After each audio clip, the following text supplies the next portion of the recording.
Opinião Socialista. Olá, este é mais um programa Opinião. Estamos aqui com Ennio Bucchioni e Waldo Mermelstein para falar sobre o processo revolucionário chileno, que completa 42 anos do golpe de 11 de setembro de 1973, feito por Augusto Pinochet. Ambos estiveram lá e foram testemunhas deste processo, e é sobre isso que nós vamos falar hoje. Como foi sair do Brasil, que vivia o pior momento da ditadura militar de 64, e chegar no Chile nesse momento? Ennio? Bom, eu comecei a militar em 1966 na antiga Ação Popular. A Ação Popular, aqui na América Latina inteira, houve setores da Igreja Católica foram para a esquerda, a chamada Teologia da Libertação. Na Colômbia teve padre guerrilheiro, o Camilo Torres. Em vários países houve alas da igreja que foram para a esquerda. Aqui no Brasil foi a Ação Popular. Por casualidade, nós tínhamos amigos que foram para a guerrilha.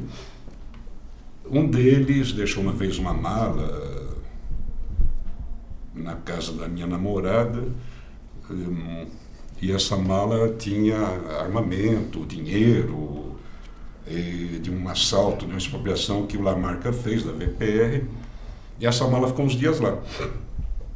Aí o cara, um gaúcho que era da VPR, acabou abrindo a boca. Essa minha namorada foi presa, ficou uma semana na UBAN, Operação Bandeirantes, mas não flagraram nada. Ela trabalhava, como eu, já era professor, e tinha endereço legal. E ela saiu uma semana depois. Aí passaram uns meses, foram novamente atrás delas. Aí nós fomos embora para o Chile. Naquela época, a gente sabia que podia ser torturado, assassinado, morto. Vários colegas nossos, aconteceu isso para vários colegas nossos. Aí nós fomos embora para o Chile. E assim foi o começo da caminhada. Bom, eu participei das manifestações de 68 em Porto Alegre, eu sou gaúcho, e depois entrei na universidade, militei no centro acadêmico, e o Chile era uma atração. Eu cansei um pouco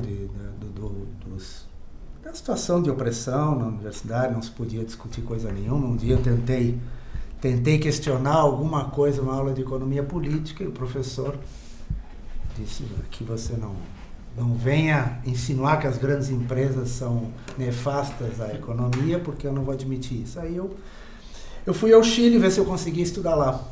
Eu fui ao Chile em 72, em setembro, e peguei justamente a comemoração dos 2 anos da eleição do Allende, 4 de setembro. E o Chile tinha uma política muito generosa. 10% das vagas da universidade eram para os estrangeiros. E em dezembro de 72 eu fui para lá. Cheguei dia 17 de dezembro e entrei na universidade. E me conta como foi conhecer o Mário Pedrosa aqui no Brasil ainda. Tinha um amigo nosso lá, o Jurandir, que me levou para uma outra casa, aonde morava o Túlio, o Jones, que eram a Naná, os companheiros que formaram o ponto de partida. Bom, aí depois nós falamos ponto de partida. O ponto de partida, segundo eles me relataram,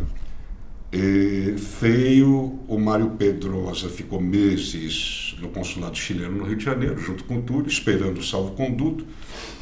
E o Mário, que tinha sido, em 1927, um dos fundadores da oposição de esquerda aqui no Brasil, depois, em 30 e poucos, o Waldo sabe a data precisa, da fundação da Quarta Internacional, foi o latino-americano presente na fundação da Quarta Internacional. Mas na década de 40, ele parou de militar, se tornou trotskista, ficou trotskista na sua generalidade, né?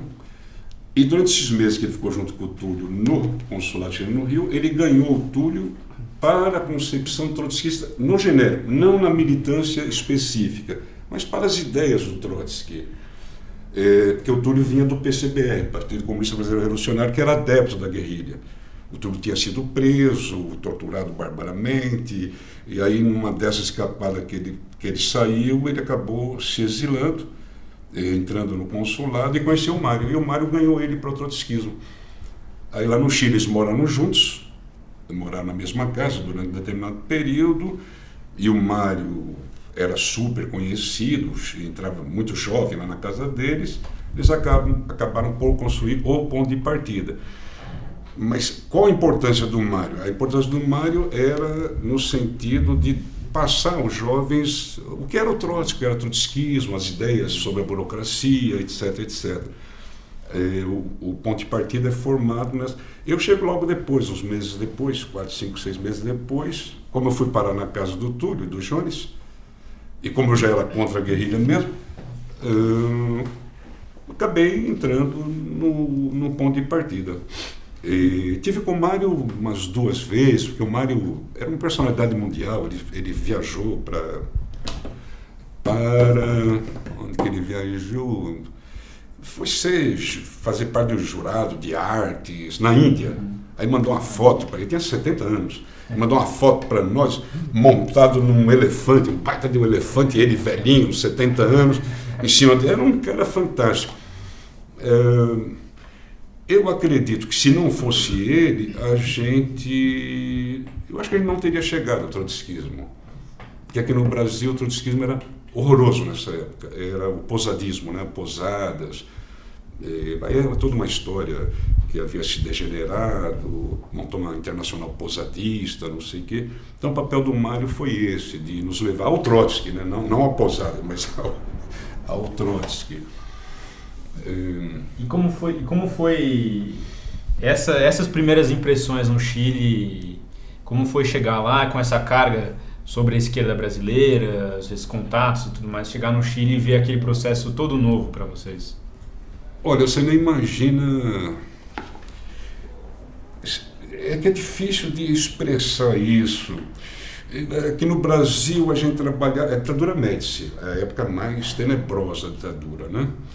E eu saí com a minha namorada na época, a Lena, aí pegamos um trem na Argentina, subimos a cordilheira, saímos só com carteira de identidade, na época podia sair. E na fronteira do Chile com a Argentina, lá nos Andes, quando o trem entrou na fronteira argentina, o primeiro chileno que eu vi foi um moleque, com a camisa branca imensa, com a foto de Che Guevara no peito. Eu olhei aquilo e imaginei, pô, esse moleque no Chile, no Brasil tinha sido morto, né? É um garoto. Aí o trem foi descendo nas cordilheiras, não sei o que, a gente ia chegando em Santiago, uns murais, lembra, Valdo? Uns murais fantásticos, grafite, feito pelo PS, Partido Socialista, pelo PC, pelo MIR, MAPO, toda a esquerda, com as palavras de ordem. Eles gastavam horas fazendo grafite. Então a gente estava chegando, eu me lembro que falei para ele, aqui parece o paraíso terrestre. Nunca tinha visto isso aí. O máximo no Brasil que a gente fez foi pichação, a gente em 5, 6 escrevia abaixo a ditadura. Então um escrevia o A, um outro escrevia o B, o outro A, Bá, e nem sempre dava tempo de continuar, de chegar até o fim abaixo a ditadura. E lá no Chile... Diga sempre a verdade e saia correndo. E saia correndo. Não, é um choque cultural completo. Quando eu cheguei em 72, no meio da manifestação, eu larguei as malas no hotel, fui correndo para participar da manifestação. Nunca tinha visto aquilo. Nunca tinha visto. Bandeira vermelha, né, Valdo? Bandeiras vermelhas e mais, empunhadas por centenas de milhares de trabalhadores, de carne e osso. Porque o Chile, é o que o Valdo falou, que é difícil de expressar para quem é mais jovem, a época do Médici aqui no Brasil, onde você não falava nada com ninguém, nada. O medo tinha que fazer parte da sua estrutura, você tinha que ter medo, porque senão você podia se ferrar. E o Chile, eu cheguei e fazia 3 meses, 4 que o Allende tinha sido eleito. E todo mês havia, logo no começo, ele chamava a população, as massas, e prestava contas publicamente. Montava um palco na avenida principal, Bernardo Higgins, né? Na Alameda, e ele prestava contas. Eu fiz isso, nós fizemos isso e aquilo. Para vocês terem ideia, as primeiras medidas dele, é o reformismo mais fantástico que eu já vi, que eu já li na minha vida.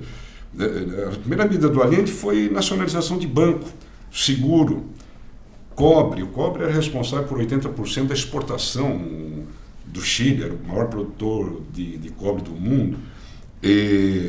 Ampliação da reforma agrária, expropriou cerca de 5 milhões de hectares para 40 mil famílias, estendeu a seguridade falando no Brasil, né? Social, para camelôs, para trabalhadores mais marginalizados, aumentou os salários, a renda de 53%, a renda nacional dos assalariados passou para 61%. Nesse ano, 71, o PIB cresceu 8,3%. O governo estabeleceu uma área de propriedade social, uma parte da sociedade, da economia que estaria em mãos do Estado. Os trabalhadores não esperaram. Havia uma lista informal, nunca foi publicada, mas havia uma lista das empresas que seriam nacionalizadas. Primeiro eram 200, passaram para 100 e acabaram para 44. Isto era Agora, o que os trabalhadores começaram a fazer? Ocuparam. Tem a primeira empresa, a Iarur, foi ocupada, é uma coisa muito interessante. Os sindicalistas resolveram provocar uma greve e ocuparam a empresa e foram pedir para o Allende expropriar. Era óbvio, a Iarur era um dos principais monopólios têxteis. E tem uma famosa discussão dos sindicalistas do PC e do PS discutindo com o Allende. Quer dizer que foi espontâneo. Foi espontâneo, você vem contar isso para mim, né? Quer dizer, vocês fizeram isso para que eu tenha que expropriar, agora eu vou ter que repetir isso com todas. Allende queria nacionalizar, mas sob controle. Só que os trabalhadores consideraram, este é nosso governo, este é o meu governo. Isso não gerou uma atitude passiva, gerou uma atitude, mas agora é a nossa hora. Ocuparam centenas de fábricas, pequenas, médias, grandes, de todo tipo. E depois, isso quando a situação começou a piorar, tomou um impulso muito maior. E, paralelamente com aquela crise econômica que nós falamos, onde você, para comprar arroz, você tinha que ir no mercado negro, demorava hora para comprar feijão, para comprar não sei o quê. Isso é importante, porque tem muita gente, o Chile, o golpe foi a CIA que manobrou um negócio mágico. Não é assim, a realidade não é assim. O que acontece, sim, com essa crise econômica, a deterioração do salário e de vida do chileno, uma parte grande dos trabalhadores saiu da esfera do governo. Se cansou. Inclusive, uma ala da classe operária mais importante do Chile, que é os mineiros de Artenente, fizeram greve por aumento de salário contra o governo. Então, há um deslocamento da base social do governo contra o governo que vai acontecer o que ele falou. Não é mágica da CIA, não sei o quê. Embora ela tenha atuado, né? E o dia 29 de junho foi a avant-première, a preparação para o golpe. Um pequeno regimento de tanques tenta fazer o golpe, não recebe o apoio dos demais batalhões. Os generais ficam quietos, mas ninguém falou contra. Muito interessante. Não apoiaram, mas também, teoricamente, tinham que ter se pronunciado. O golpe é controlado. A CUT chama novamente a ocupação de fábricas, se ocupam fábricas, e isso eu não vou esquecer nunca. Naquela noite, 100, 200 mil pessoas encheram a praça na frente do palácio. Você estava lá? Eu estava lá e pediam fechar o Congresso, fuzilar os golpistas e pediam armas. E o Allende disse, não vou fazer isso. Isso aparece uma parte no documentário Batalha do Chile. Não vou fazer isso porque nós somos democratas. É um absurdo pedir para fechar o Congresso. E confiem em quem ajudou a salvar, que o Chile continua sendo uma democracia por causa desses 3 senhores aqui. apresenta os 3 comandantes das Forças Armadas, um deles o Augusto Pinochet. Que vai virar... Que vai virar depois. Que virou... O governo estava morto, politicamente estava morto. Estava morto. E os cordões, não se formou partido revolucionário de massas com potência, porque isso dá desânimo, né? Mas também... Houve um processo de amadurecimento. Houve um processo de amadurecimento, mas já com um certo desânimo. A vanguarda, os cordões, chegaram a produzir uma carta em 5 de setembro, que merece ser lida, que diz, companheiro, aqui a saída ou é o fascismo ou a revolução. Escolha. Foi o máximo que os cordões conseguiram chegar. De quase independência do governo. Mas esperavam que o governo tomasse uma atitude. Esse foi o grande problema. E nesse ínterim que o governo não tomou atitude, o exército fez uma caça aos cordões. Porque durante esse ano teve a Lei de Controle de Armas, que nós esquecemos de falar, votada no parlamento e o governo obedecendo. Em que mês? Que permitia as forças... Lei de Controle de Armas. Em 72. Foi aprovado em 72 e o Allende não vetou, poderia ter vetado. Que é o seguinte, as Forças Armadas podiam entrar em qualquer fábrica, a qualquer momento, qualquer hora do dia, da noite ou da madrugada para verificar se tinha armas. E havia armas, em várias havia armas. Então o que acontece? As armas tiveram que, ou seja, deu carta branca às Forças Armadas para... Bom, aí ocorre o golpe no 11 de setembro, né? Como foi para vocês o golpe? A experiência de vocês nesse momento crucial? Vocês tiveram que sair como vocês conseguiram se virar? Eu acordei cedinho com a minha namorada, que era da Uni chilena, diretora, e consegui escutar o último discurso do Allende, que eu tenho aqui. Ele disse, o último discurso dele antes da rádio sair do ar: trabalhadores de minha pátria, quero agradecer-lhes a lealdade que sempre tiveram, a confiança que depositaram em um homem, que foi apenas intérprete de grandes anseios de justiça, que empenhou sua palavra em que respeitaria a Constituição e a lei. E assim o fez. Ou seja, aí ele chama os militares de traidores, não sei o quê. A lei é coerente, ele respeitou a Constituição, a lei, os acordos, etc, etc. Agora... Não foi só ele que morreu. Se fosse só ele que tivesse morrido, estava até bom. O custo foi para vocês também. Foram dezenas de milhares de trabalhadores que morreram. Num projeto que qualquer pessoa marxista ou de esquerda minimamente letrada sabia que esse projeto estava fadado à morte. Ou seja, houve a Revolução Russa, menchevique, bolchevique, Frente Popular na década de 30, existe uma literatura bárbara sobre isso. Se você seguir a Constituição é muito legal. Quando a burguesia não serve mais a Constituição, ela faz assim, como fez em 64 aqui no Brasil, como fez no Chile. No golpe do Chile faz assim, as leis, etc, etc. Ele não soube defender o seu próprio governo. Não somente tinha um projeto que era reformista e que era limitado, mas tampouco soube se defender. E nisso... Teve a coragem pessoal, que hoje em dia falar, parece que falar pessoalmente, esteve no lugar que tinha que estar. Tudo bem, mas o chamado dele não era de resistência, não chamou em nenhum momento a resistência. E vocês ficaram sabendo de alguma tentativa de resistência? Vocês chegaram a participar de alguma? Pequenas, nas fábricas, pequenas. Porque é o que o Enio vai dizer. Todo mundo dizia, se concentrava nas universidades, nas fábricas, cadê as armas? Então nós fomos lá e aprendemos. Fomos lá para aprender, não para dirigir nada, né? Então nós participamos mais como observadores, aprendemos barbaridade durante esse período, montamos um ponto de partida. A gente era para se reunificar no final e voltar. E veio o golpe e foi a dispersão. O Túlio Quintiliano foi morto, assassinado. Ele foi preso, levado para o regimento Tacna. Não há sobreviventes dali. Você foi preso? Eu fui preso lá na pensão que eu morava. Teve um tiroteio na noite anterior, na madrugada, do dia 12 para 13.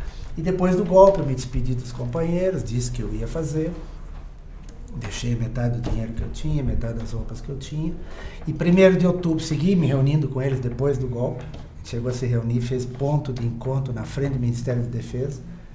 É o lugar mais improvável que fosse empreender a gente. Dia 1º de outubro abriram as fronteiras e eu fui para a Argentina. Tinha encontrado Jorge Pinheiro e Valderez na rua e tínhamos combinado nos encontrar no PST argentino. Tive a sorte de ter um passado menos problemático com a ditadura e pudemos voltar, ao contrário dele que teve que ir para... O Valder era mais novo, né? E eu optei por não ir para uma embaixada. Né? Eu tinha vários amigos brasileiros lá que resolveram ir para a embaixada. Eu pensei um pouco e arrisquei. O Valdo, o Pinheiro, a Valder e a Zezé tiveram uma coragem fantástica de voltar, eles ficaram um tempo na Argentina junto ao PST e voltaram ao Brasil para construir a Liga Operária, depois Convergência Socialista, em começo de 74. Parece simples voltar, não é simples voltar. Era a época do Médici ainda havia assassinatos de militantes, a direção da AP foi presa, assassinada e morta em 73, o PCdoB foi dizimado nessa época, 74, no Araguaia. Depois teve a matança da Lapa, do PCdoB, teve o Vladimir Herzog, teve Manuel Ferreira Filho, um monte de gente, e esses camaradas voltaram. Esses 4 camaradas voltaram para montar a Liga Operária e depois a nossa corrente aqui no Brasil. E com a visão contrária ao guerreirismo e com a visão oposta à Frente Popular, por mais esquerda que fosse. Esses camaradas, na minha opinião, têm um mérito histórico fantástico. Além da convicção política, que o Enio já explicou, as conclusões que se chegou a partir do fracasso do reformismo, é a força da classe trabalhadora. Isso é algo que você ter visto o que a classe trabalhadora é capaz de fazer quando entende que seu destino está em jogo é algo que os livros não ensinam. E é uma força que te dá para tomar decisões, e perdura. Com este relato do profundo internacionalismo e confiança na classe trabalhadora que demonstraram Ennio Bucchione e Waldo Memmelstein, esses fundadores da corrente brasileira deste Partido Revolucionário, nós encerramos essa edição do programa Opinião. Inscreva-se no nosso canal e ao final desse vídeo, assista as edições passadas. Até a próxima. Opinião Socialista, o jornal que sempre teve um lado, o lado da classe trabalhadora. Chegar lá e viver esse novo país, como foi sair do país do... Ai, caceta. Cristiano Caixinha, como foi vocês saírem do país?